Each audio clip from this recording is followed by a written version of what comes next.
कहानी की शुरुआत होती है एक जादुई ट्रेन से जो सीधे चांद की ओर बढ़ रही है। कैमरा धीरे धीरे अंदर जाता है और हमें मिलवाता है जुंग डाहे से, एक युवा लड़की जो मैरन कन्फेक्शनरी में फुल टाइम जॉब इंटरव्यू देने आई है। डाहे पहले यहाँ इंटर्नशिप कर चुकी है और अब उसकी ख्वाहिश है कि उसे परमानेंट नौकरी मिल जाए। इंटरव्यू के दौरान अचानक एक मधुमक्खी उसे डंक मार देती है। दर्द की वजह से वो गिरकर बेहोश हो जाती है और उसी समय उसे एक अजीब सा विजन दिखाई देता है। उसकी फ्यूचर सेल्फ उसके सामने खड़ी होती है और वार्निंग देती है कि ये नौकरी मत लेना वरना पूरी जिंदगी दुखों और परेशानी से भर जाएगी। लेकिन दाहे जिद्दी है, नौकरी उसके लिए सब कुछ है, इसलिए होश आने के बाद सोलन आए के बावजूद वो इंटरव्यू पूरा करती है। कुछ साल आगे बढ़ते हैं। अब साल 2017 है। डाहे मैरॉन में काम कर रही है और अपने मैनेजर को डेयंग के साथ भाग दौड़ करती मीटिंग के लिए जा रही है। देरी की वजह वही है क्योंकि मैनेजर को कॉफी चाहिए थी और इसी चक्कर में कॉफी उसके कपड़ों पर गिर जाती है। मैनेजर उसे मजबूर करता है कि वो 14 मंजिलें सीढ़ियां चढ़कर ऊपर दौड़े। मीटिंग से पहले को उसे केक्स लेकर एग्जीक्यूटिव्स तक भेजता है। एलिवेटर से ऊपर जाते हुए डाहे गलती से एक ऐसे कमरे में पहुंच जाती है जहां किताबें, गेम्स और एक मसाज चेयर रखी होती है। उसे लगता है ये लाउंज है और वो आराम से मसाज चेयर पर बैठ जाती है, लेकिन प्लग निकल जाता है और वो चेयर में फंस जाती है। तभी वहाँ प्रवेश होता है हैम जी-वू का। असल में ये उसका ऑफिस है। वो उसे बाहर निकालता है और घबराई हुई डाहे जल्दी से केक्स थमाकर वहाँ से भाग जाती है। इसके बाद एम्प्लॉय इवैल्यूएशंस आते हैं। यहाँ एंट्री होती है उसकी दो सहेलियों की, कंग उनसांग जो सेल्स टीम में है और किम जी सांग जो अकाउंटिंग टीम में काम करती है। तीनों को सिर्फ एवरेज रेटिंग मिलती है। एक छोटा फ्लैशबैक दिखाता है कि ये दोस्ती कैसे बनी। प्रेस्टिजियस यूनिवर्सिटी से न आने की वजह से इन्हें आउटसाइडर समझा जाता था और ये बाकी कर्मचारियों से अलग थलग पड़ गई थी। इसी अकेलेपन ने इन्हें एक दूसरे का सहारा बना दिया। प्रेजेंट में तीनों डिनर पर मिलती हैं और इवैल्यूएशंस को लेकर फ्रस्ट्रेशन निकालती हैं। यूनसैंग क्रिप्टो इन्वेस्टमेंट्स की बातें शुरू करती है, लेकिन जी सॉन्ग बीच में ही ऑफिस लौट जाती है। ऑफिस के बाद भी ब्योंग जुन से कोई कांटेक्ट नहीं हो पाता। चिंता में डाहे पुलिस स्टेशन जाती है और उसकी मिसिंग कंप्लेंट दर्ज कराती है। वो बताती है कि कल डिनर के समय जब उसने साथ रहने का सुझाव दिया तो ब्योंग जुन वाइन बॉटल खोलने के लिए कॉर्क स्क्रू लेने बाहर गया और वापस नहीं लौटा। कॉल्स का भी जवाब नहीं दिया। पुलिस वुमेन को कहानी सुनाते सुनाते डाहे को खुद एहसास होता है कि वो मिसिंग नहीं है बल्कि उसे छोड़ गया है। आखिरकार वो रिपोर्ट वापस ले लेती है। उस रात 12 बजे जब उसका बर्थडे शुरू होता है, अचानक ब्योंग जुन दरवाजे पर आ जाता है। गिल्ट से भरा वो कहता है कि वो शर्मिंदा था। असल में फाइनेंशियल हालत शादी और परिवार बनाने के लिए ठीक नहीं थी। डाहे शांत स्वर में जवाब देती है, अफसोस है कि मैंने तुमसे प्यार किया, और वहाँ से चली जाती है। पीछे खड़ी उसकी दोस्त जी सॉन्ग और उनसैंग जो उसे सरप्राइज देने आए थे ये सब सुन लेती हैं। डाहे अकेली सड़कों पर भटकती है और सोचती है कि यही तो वही भविष्य है जो उसने सालों पहले विजन में देखा था। तभी उसकी दोस्तें उसे ढांढस देती हैं। जी सॉन्ग उसे और भी चौंकाने वाला सच बताती है कि उसने ब्योंग जुन को फोन पर सुना था और उसका किसी दूसरी लड़की से अफेयर चल रहा था। गुस्से में तीनों मिलकर उसे ढूंढ लेती हैं और कार में उसकी गर्लफ्रेंड के साथ पकड़ती हैं। डाहे गुस्से में उस पर बकेट भरकर ईल्स फेंक देती है। वहीं पास खड़ी दूसरी कार में बैठे हैम जी-वू ये सब देख रहे होते हैं। उनके चेहरे पर हैरानी के साथ हल्की सी मुस्कान भी आ जाती है। तीनों सहेलियां लौटते हुए बर्थडे केक काटती हैं। थोड़ी देर हंसी मजाक चलता है, लेकिन माहौल जल्दी ही भारी हो जाता है। डाहे और जी सॉन्ग मानती हैं कि वो इस दौड़ में हार रही हैं। उनसैंग कहती है कि अभी भी चांस है कि उन्हें क्रिप्टो में उतरना चाहिए। एपिलॉग में वही पुराना इंटरव्यू सीन दोबारा दिखाया जाता है। हैम जी-वू ने डाहे से पूछा था उसका सपना क्या है। डाहे ने सीधा सा जवाब दिया था, मेरा सपना है एक नॉर्मल एवरेज लाइफ, ऐसी जिंदगी जिसमें अगर भी डंक मारे तो तुरंत इलाज मिल जाए, बजाय इसके कि दर्द सहकर इंटरव्यू पूरा करना पड़े। कहानी एपिसोड 1 के अंत से आगे बढ़ती है। उस रात तीनों सहेलियां आखिरी ट्रेन मिस कर देती हैं और कैब का इंतजार करते हुए यूनसैंग फिर से उन्हें क्रिप्टो में इन्वेस्ट करने की सलाह देती है। उसी रात यूनसैंग को एक सपना आता है। सपने में उसकी छोटी बेटी उससे कहती है कि क्रिप्टो में जरूर निवेश करो, लेकिन साथ ही ये भी समझाती है कि टाइमिंग ही सब कुछ है। सुबह डाहे के घर उसकी माँ अचानक पहुँच जाती है। वो उसकी जगह देखकर परेशान होती है और बार बार शादी की बातें बातें छेड़ देती है। जल्दी ही उसे पता चल जाता है कि डाहे और ब्योंगजुन का रिश्ता टूट चुका है। माँ उसे समझाती है कि वो अपने पिता जैसी गलती मत दोहराए। उसके पिता ने कई बिजनेस शुरू किए लेकिन सब असफल हुए और फिर वो घर छोड़कर चले गए। शायद इसी वजह से डाहे जल्दी अमीर बनने वाली स्कीम्स जैसे क्रिप्टो से दूर रहती थी। लेकिन उन सैंग से हुई बातों के बाद उसने एंडरियम नाम की क्रिप्टो करेंसी खरीद ली थी जिसकी वैल्यू लगातार नीचे जा रही थी। ऑफिस में डाहे को पता चलता है कि चिल्ड्रंस डे इवेंट के लिए उसका प्रपोजल शॉर्टलिस्ट हुआ है। उसी कैटेगरी में उसकी टीम में डाही का भी प्रपोजल चुना गया है। डाही परमानेंट एम्प्लॉय है और सबकी चहेती भी। वो हमेशा सबके लिए कॉफी लाती है। इधर यून सैंग की कहानी भी चल रही है। क्लीनिंग क्रू स्ट्राइक पर है और ऑफिस का टॉयलेट क्लॉग्ड हो गया है। यून सैंग खुद ही चैलेंज उठाती है और उसे ठीक करती है। बाद में वो अपनी दोनों सहेलियों को लंच भी कराती है और वहाँ भी उन्हें एक क्रिप्टो इन्वेस्टमेंट का सुझाव देती है। डाहे अब तक ये बात छुपाए हुए है कि उसने एंडेरियम खरीदा है। मार्केटिंग टीम की मीटिंग में खुलासा होता है कि चिल्ड्रंस डे प्रपोजल्स को जज करने वालों में हैम जी वू भी होंगे जो कंपनी के एग्जीक्यूटिव डायरेक्टर हैं। अकाउंटिंग विभाग में जी सॉन्ग का एक सहकर्मी से झगड़ा हो जाता है। बाद में वही उसे जबरदस्ती एक मैनेजर के पीछे दौड़ाता है ताकि पेपर्स पहुंचाए। लेकिन दौड़ते दौड़ते जी सॉन्ग के जूते टूट जाते हैं और उसके पैर की उंगलियां चोट जाती हैं। बाद में पता चलता है कि मैनेजर के पास वैसे भी पेपर्स पहले से मौजूद थे। अगले दिन यून सैंग की टीम एक अरब कंपनी से डील करती है। रिजर्वेशन इशू की वजह से जब रेस्टोरेंट में जगह नहीं मिलती तो यून सैंग मौके पर ही मैरन कॉन्फेक्शनरी के स्नैक्स से छोटे छोटे एपेटाइजर्स बना देती है। गेस्ट्स इतने खुश होते हैं कि ट्रांसलेटर उससे कहता है कि उसने बहुत अच्छा काम किया। वो पूछता है कि क्या यून सैंग अगले साल भी यहाँ होगी।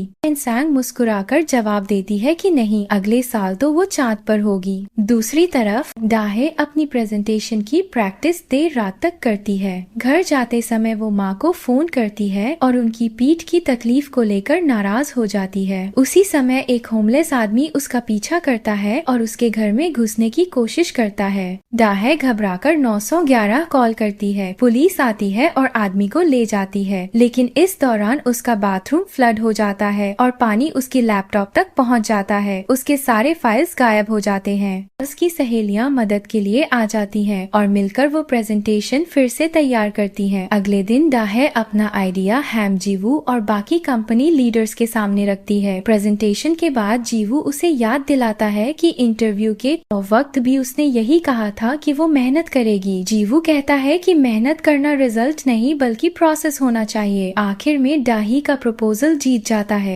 सेलिब्रेशन के लिए सब कराओके जाते हैं। वहाँ इंटर्न येजिन डाहे को बताती है कि उसने बाकी लोगों को ये कहते सुना कि कंपटीशन वैसे भी परमानेंट एम्प्लॉइज के लिए बायस था। डाहे बहुत उदास हो जाती है और नशे में धुत हो जाती है। ड्रंक हालत में वो डाही से भिड़ जाती है। जब डाही मासूमियत से उसे फिर से हार्ड वर्क की नसीहत देती है तो डाही गुस्से में उसे मारने के लिए हाथ उठाती है। लेकिन बीच में हैम जी वू उसे रोक लेता है। डाहे को लगता है कि उसकी जिंदगी अब पूरी तरह से नीचे गिर गई है। लेकिन अचानक वो फोन चेक करती है और देखती है कि एंडरियम की वैल्यू बढ़ रही है। जे कर्व शुरू हो चुका है। वो खुशी खुशी यून सैंग के घर जाती है और उसे न्यूज देती है। यून सैंग डांटती है कि उसने इतना कम क्यों इन्वेस्ट किया। फिर दोनों बाहर टीटीओक बेओकी खाने निकल जाती हैं। यून सैंग उसे समझाती है कि क्रिप्टो से कमाया पैसा कैसे उसकी जिंदगी बदल देगा। लेकिन तभी डाहे अपने माथे में दर्द महसूस करती है। फ्लैशबैक दिखाता है कि कराओके के बाद जब जीवू ने उसे रोकने की कोशिश की थी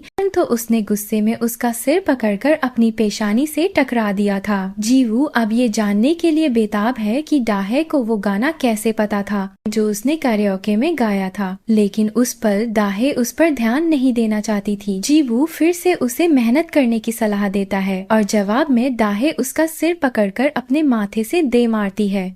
एपिसोड 3 की शुरुआत होती है डाहे के पुराने हाउसिंग एक्सपीरियंसेस से। पहले वो डार्क बोर्डिंग रूम में रहती थी, फिर एक स्मेली 1 रूम अपार्टमेंट में और आखिरकार वो अपने करंट स्टूडियो अपार्टमेंट में रहती है। अब उसका लैंडलॉर्ड रेंट बढ़ा रहा है जिससे उसे फिर से नया घर ढूंढने की मुश्किल शुरुआत करनी पड़ती है। वर्क के लिए जाते समय डाहे के माथे में दर्द होने लगता है, लेकिन अभी तक उसे याद नहीं कि उसने हैम जीवू का हेडबट किया था। रास्ते में वो अपनी फ्रेंड्स के साथ मिलती है। और पता चलता है कि जी सॉन्ग ने चाइना के लिए चीप फ्लाइट टिकट खरीदी है। वो चिंतित हो जाती है कि शायद वेलिन उसे धोखा दे रहा है। डाहे उस दिन डाही से मिलती है और पिछली रात के अपने बर्ताव के लिए माफी मांगती है। ऑफिस में देखती है कि जीवू भी अपने माथे पर बैंडेड लगाए हुए हैं। डाहे और उसकी टीम नए प्रोडक्ट के पैकेजिंग चुन रहे होते हैं। तभी जीवू रूम में आता है और डाहे को लगातार इशारे करता है। तभी उसे याद आता है कि उसने उसे हेडबट किया था। फ्लैशबैक में दिखाया जाता है कि हेडबट के बाद दाहे जीवू से चिल्लाई थी कि उसके भी प्रेफरेंसेस हैं और वो चीपेस्ट ऑप्शन के लिए सेटल नहीं करना चाहती। बाद में दोनों प्राइवेटली बात करते हैं और दाहे माफी मांगती है। जीवू फिर से उसके पसंदीदा गाने के बारे में पूछता है और अचानक पूछता है कि क्या उसका बॉयफ्रेंड है। अकाउंटिंग में मैनेजर ओ डोंग्यू सबको लंच के लिए ले जाता है और इंसिस्ट करता है कि जी सॉन्ग भी आए। रेस्टोरेंट में डोंग्यू के व्यवहार की वजह से लोग सोचते हैं कि वो दोनों डेटिंग कर रहे हैं, लेकिन जी सॉन्ग जल्दी क्लैरिफाई कर देती है कि उसका बॉयफ्रेंड है। डाहे उनसांग को बताती है कि उसने जीवू से झूठ बोला कि उसका बॉयफ्रेंड है। जीवू ने उसे लाइव म्यूजिक शो के 2 टिकट्स दिए थे और कहा कि बॉयफ्रेंड के साथ आए। जब ये खबर जी सांग तक पहुंचती है, वो एक आसान सोल्यूशन सुझाती है डाहे के लिए ब्लाइंड डेट ढूंढना। इसके लिए वो सबकी फोटोज डाहे के घर पर लेती हैं और फोटोशॉप में वेकेशन फोटोज जैसा बना देती हैं। अगले दिन डाहे एक अपार्टमेंट देखती है जो ऑफिस के पास है। ये बहुत लाइट और एरी है और बिल्कुल परफेक्ट है, लेकिन बहुत महंगा है। डाहे फिर से सोचती है कि उनसैंग ने कहा था कि क्रिप्टो में इन्वेस्ट करो। ऑफिस में जी सॉन्ग बॉस के साथ परेशानी में फंसती है और ओवर टाइम करना पड़ता है,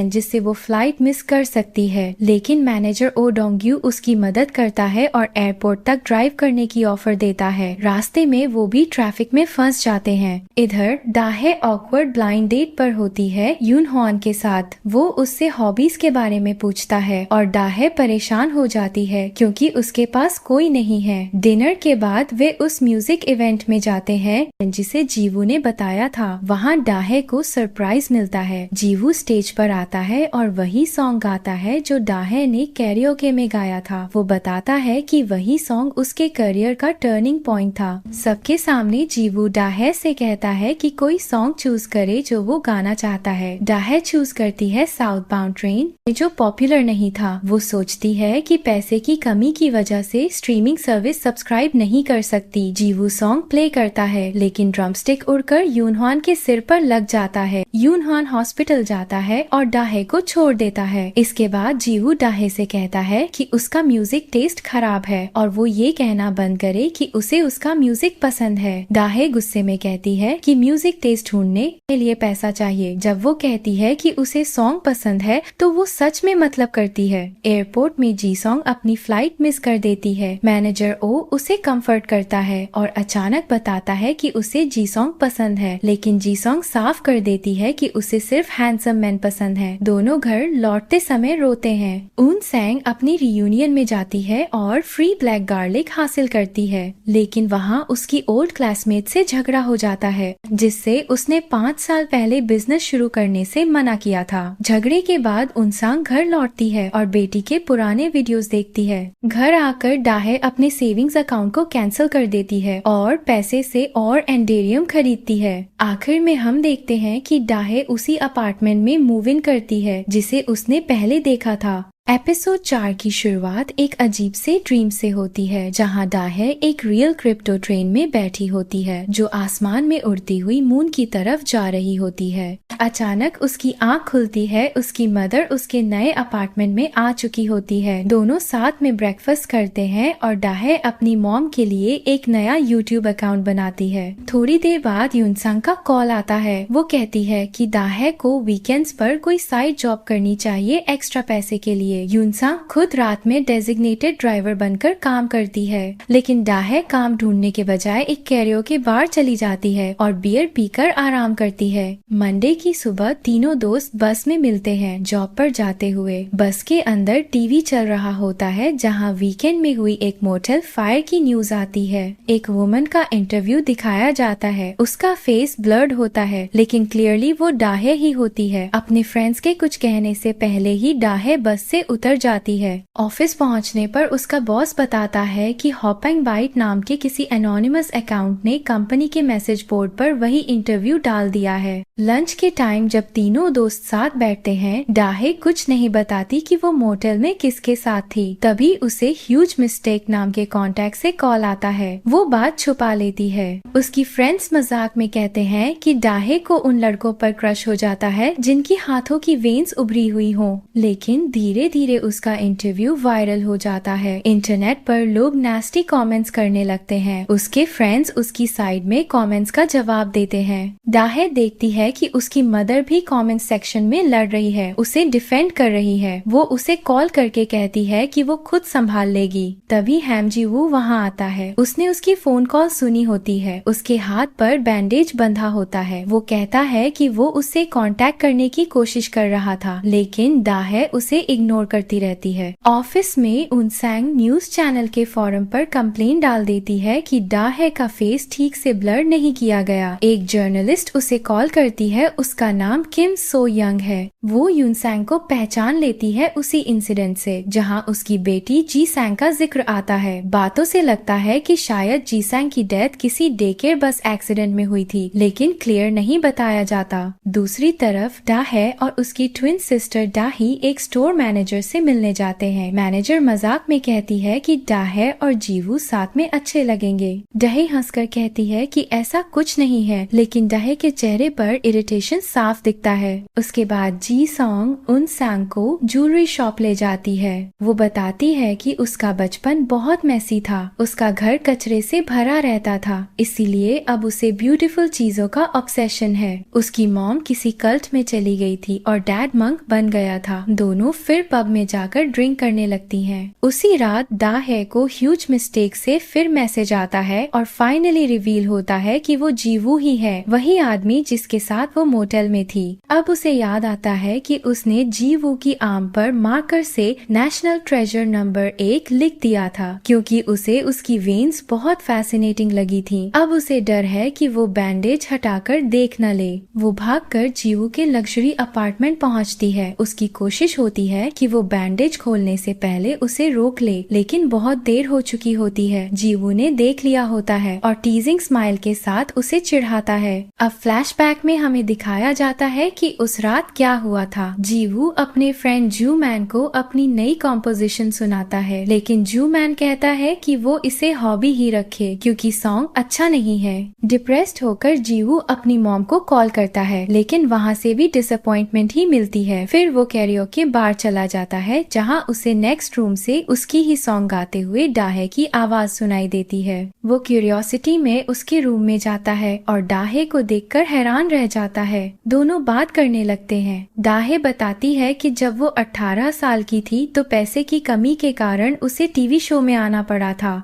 उसी शो में जीवू भी था और उसने वही सॉन्ग परफॉर्म किया था, पर नर्वसनेस में बिगाड़ दिया था। डाहे को तब लगा कि वो अकेली नहीं है जो एम्बैरेस हुई है। तभी से वो सॉन्ग उसके लिए कंफर्ट बन गया। जीवू ये सुनकर इमोशनल हो जाता है। दोनों हंसते हैं, ड्रिंक करते हैं और एक दूसरे के करीब आते हैं। फाइनली वो किस करते हैं और उसी रात मोटेल चले जाते हैं। प्रेजेंट में जीवू कहता है कि डाहे उसे अवॉइड क्यों कर रही है। डाहे कहती है कि वो हैव्स क्लास से बिलोंग करता है और वो हैव नॉट से। वो चाहती है कि दोनों उस रात को भूल जाएं, लेकिन जीवू कहता है कि उसके पास तो फैमिली सपोर्ट है, जबकि उसने म्यूजिक के लिए सब कुछ छोड़ दिया है। बाद में डाहे खुद से एडमिट करती है कि उसे लालच है, उसे जिंदगी से सब कुछ चाहिए। वो अपनी सेविंग्स क्रिप्टो में इन्वेस्ट कर देती है। फिर फ्रेंड से मिलकर बताती है कि उसने सब पैसा क्रिप्टो में डाल दिया है और जीवू से भी मिली है। वो अब एक बेटर लाइफ चेस करना चाहती है ताकि जीवू उससे दूर न लगे। एपिलॉग में यंग जीवू दिखाया जाता है 2004 में, जब वो टीवी शो पर अपना सॉन्ग गा रहा होता है। वो बैडली फेल हो जाता है और लोग हंसते हैं, लेकिन उसी वजह से डाहे के क्लासमेट्स उसे चिढ़ाते नहीं क्योंकि सब जीवू के फेल पर बिजी थे। एपिसोड 5 की शुरुआत होती है एक सुस्त संडे शाम से, जब डाहे अपनी दोस्तों के साथ वीडियो कॉल पर होती है। सब संडे स्केरीज दूर करने के लिए आपस में मजेदार बातें और स्टोरीज शेयर कर रहे होते हैं। अगले दिन ऑफिस में दाहे फैक्ट्री जाती है ताकि कंपनी के 30th एनिवर्सरी इवेंट की तैयारी देख सके। फैक्ट्री में एक वर्कर गलती से उस पर ब्राउन सॉस गिरा देता है, जिससे दाहे को मजबूरी में ब्लू जंपसूट पहनना पड़ता है। जब वो वापस ऑफिस लौटती है तो पता चलता है कि उसे दाहे और जूनसेओ को एक्सीलेंट वर्क एथिक अवार्ड मिलने वाला है। दाहे को पता चलता है कि दाहे और जीवू कंपनी के प्रोमो वीडियो की शूटिंग कर रहे हैं। वो क्यूरियोसिटी में वहां पहुंच जाती है, लेकिन गलती से कैमरा के फ्रेम में आ जाती है। शूटिंग स्टाफ उसे रूड होकर हटा देता है। लंच के बाद जीवू उसे टेक्स्ट करता है और साथ में कैफेटेरिया में लंच करने का प्रस्ताव रखता है, लेकिन दाहे मना कर देती है, कहती है कि ऑफिस में साथ खाना ऑकवर्ड लगेगा। अकाउंटिंग डिपार्टमेंट में ओ डोंग्यू को पता चलता है कि जीसोंग टीम के ग्रुप चैट में है ही नहीं। बाकी लोग मना करते हैं, पर वो उसे ऐड कर देता है। शाम को जीसोंग अनसैंग को मेक ओवर देती है।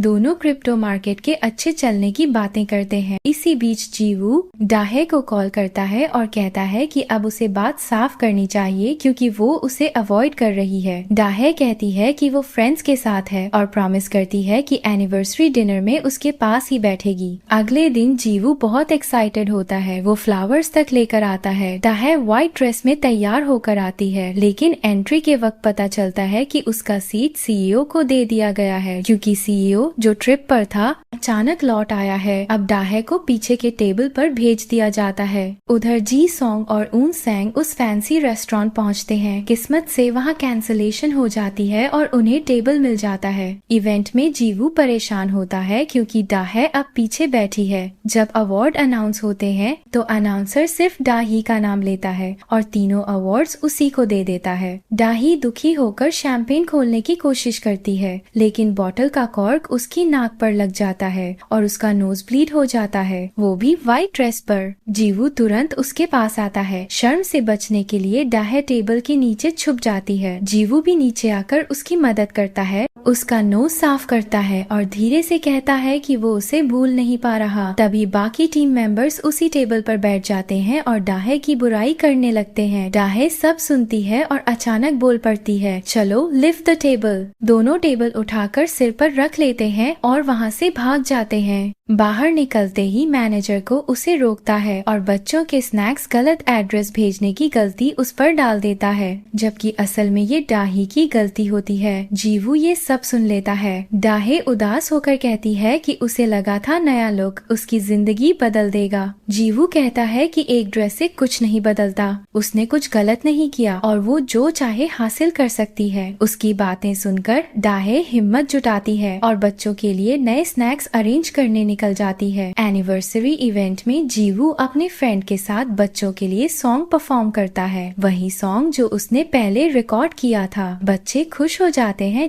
और उसी समय दाहे रेस्टोरेंट जाकर बच्चों के लिए पोर्क कटलेट्स अरेंज कर देती है। आखिर में सब मान लेते हैं कि दाहे ने दिन बचा लिया। उधर जीसोंग अकेली रेस्टोरेंट में बैठी रहती है, कोई नहीं आता। जब वो ग्रुप चैट खोलती है तो देखती है कि सबने चैट छोड़ दी है, बस ओ डोंग्यू रह गया है। बाकी टीम दूसरे रेस्टोरेंट में है और डोंग्यू से झूठ बोलते हैं कि जीसोंग अपने बॉयफ्रेंड के साथ है। जीसोंग जैसे ही वहाँ से निकलती है उनसैंग पहुँचती है। वो प्रिटेंड करती है कि उसे कुछ नहीं पता और जीसोंग को डिनर पर ले जाती है। इवेंट के बाद दाहे और जीवू साथ टहलते हैं। उसी वक्त उनसैंग का कॉल आता है। वो एक्साइटेड होकर बताती है कि क्रिप्टो का रेट बहुत बढ़ गया है। दाहे खुशी से झूम उठती है और जीवू उसे देखता रहता है जैसे पहली बार उसे सच में देख रहा हो। एपिलॉग में जीवू दाही से दाहे के बारे में बात कर रहा होता है। तभी पहले वाला फिल्म डायरेक्टर वहाँ आता है और मुस्कुराते हुए कहता है, बस यही एक्सप्रेशन चाहिए था, जैसे कोई प्यार में हो। एपिसोड 6 की शुरुआत होती है जब दाहे और अनसैंग खुश होकर सेलिब्रेट कर रही होती हैं क्योंकि एंडेरियम का वैल्यू अचानक बढ़ गया है। अनसैंग मस्ती में कहती है कि अब टाइम आ गया है कि तीनों एक ट्रिप पर चलते हैं। लंच करते हुए तीनों ट्रिप की प्लानिंग करने लगती हैं, लेकिन तभी पता चलता है कि वहाँ जीवू भी मौजूद है। दरअसल ये लंच जीवू और दाहे के बीच का होना था,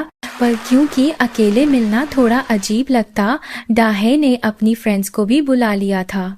लंच के बाद जीवू डाहे से कहता है कि उसकी फीलिंग्स अब बहुत क्लियर हैं और वो जानना चाहता है कि डाहे क्या सोचती है। डाहे कुछ कहने ही वाली होती है कि शायद हम बस फ्रेंड्स रहें, लेकिन जीवू उसे रोक देता है और कहता है कि चलो इस बात को तुम्हारे ट्रिप से लौटने के बाद डिस्कस करेंगे। तीनों दोस्त नामहे के ट्रिप पर निकल पड़ती हैं। उनका पहला स्टॉप होता है एक फैंसी रेस्टोरेंट जहाँ वो खूब खाना खाती हैं और मजे करती हैं। लेकिन खाना खत्म होते ही डाहे और उनसंग देखती हैं कि एंडेरियम का वैल्यू थोड़ा गिर गया है। दोनों अपने फोन्स पर अपडेट्स चेक करने लगती हैं और गलती से किसी और की कार में बैठ जाती हैं। जीसोंग गुस्सा होकर उनके फोन्स छीन लेती है और बोलती है कि अब बस कोई फोन नहीं। रात में थोड़ा नशे में डाहे एक फोन बूथ से अपनी माँ को कॉल करती है और इमोशनल होकर कहती है कि अब वो उन्हें क्वीन की तरह ट्रीट करना चाहती है। अगली सुबह जब सब हैंगओवर में उठती हैं तो पता चलता है कि उनके फोन्स जीसोंग के बैग में है ही नहीं। सब फोन्स ढूंढती हैं पर मिलते नहीं। आखिर में डिसाइड करती हैं कि चलो हाइकिंग पर चलते हैं। रास्ते में रेडियो ऑन करती हैं और सुनती हैं कि क्रिप्टो मार्केट में बहुत उथल पुथल मची है। यूनसैंग घबरा जाती है और कहती है कि हमें साइबर कैफे चलना चाहिए। तभी कार का एक छोटा कंपार्टमेंट खुल जाता है और अंदर से उनके फोन्स निकल आते हैं। जीसोंग कन्फेस करती है कि उसने फोन सुबह बार में पाए थे, लेकिन जानबूझकर छुपा दिए क्योंकि उसे लगा कि फोन के साथ ये ट्रिप कोई ट्रिप नहीं रह जाएगा।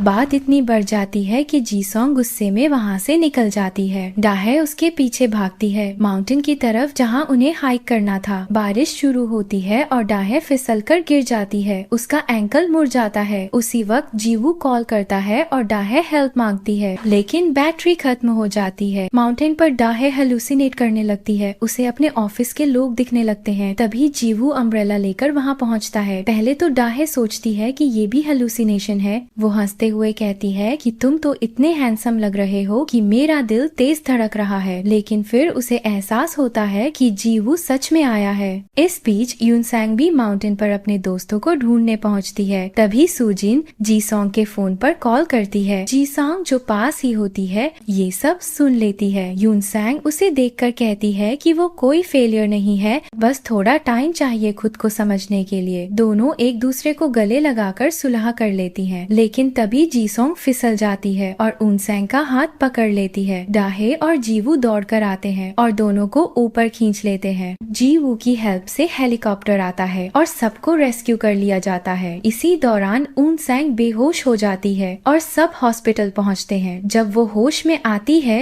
तो अपनी डॉटर जीसैंग के बारे में बताती है। वो जीसोंग को कहती है कि वो कोई असफल इंसान नहीं, बस एक ऑनगोइंग जर्नी पर है। जीसोंग कहती है कि उसे भी क्रिप्टो से डर लगता है, पर अब वो अपने दोस्तों पर भरोसा करेगी। डाहे और एनसेंग उसे कुछ कॉइन्स भेज देती हैं ताकि वो भी शुरुआत कर सके। ऑफिस वापस आने पर डाहे नोटिस करती है कि जीवू थोड़ा नाराज है क्योंकि उसने उसे रिजेक्ट कर दिया था। वो समझाती है कि उसका मतलब सिर्फ इतना था कि वो दोनों फ्रेंडशिप से शुरू करें और देखें आगे क्या होता है। जीवू मुस्कुराकर कहता है कि ठीक है, पर वो अपनी फीलिंग्स को छिपाएगा नहीं। जब डाहे पूछती है कि वो नाम है इतनी जल्दी कैसे पहुंच गया, तो फ्लैशबैक्स दिखाते हैं कि जीवू ने अपने फ्रेंड को साथ खींचकर वहां तक ड्राइव किया था, बस इसलिए कि वो डाहे को एक बार देख सके। उसने तो एक इम्पोर्टेंट मीटिंग तक मिस कर दी थी ताकि उसकी मदद कर सके। एपिसोड का अंत लिफ्ट में होता है जहां जीवू और डाहे साथ खड़े होते हैं। तभी डाहे देखती है कि कंपनी के मैसेज बोर्ड पर किसी ने उनकी साथ वाली फोटो अपलोड कर दी है। दोनों उस फोटो को देख ही रहे होते हैं कि लिफ्ट का डोर खुलता है और सामने पूरी टीम खड़ी है। सबकी निगाहें अब उन्हीं पर टिकी हैं। बाकी की एपिसोड्स भी जल्द अपलोड कर दी जाएंगी। Thank you for watching.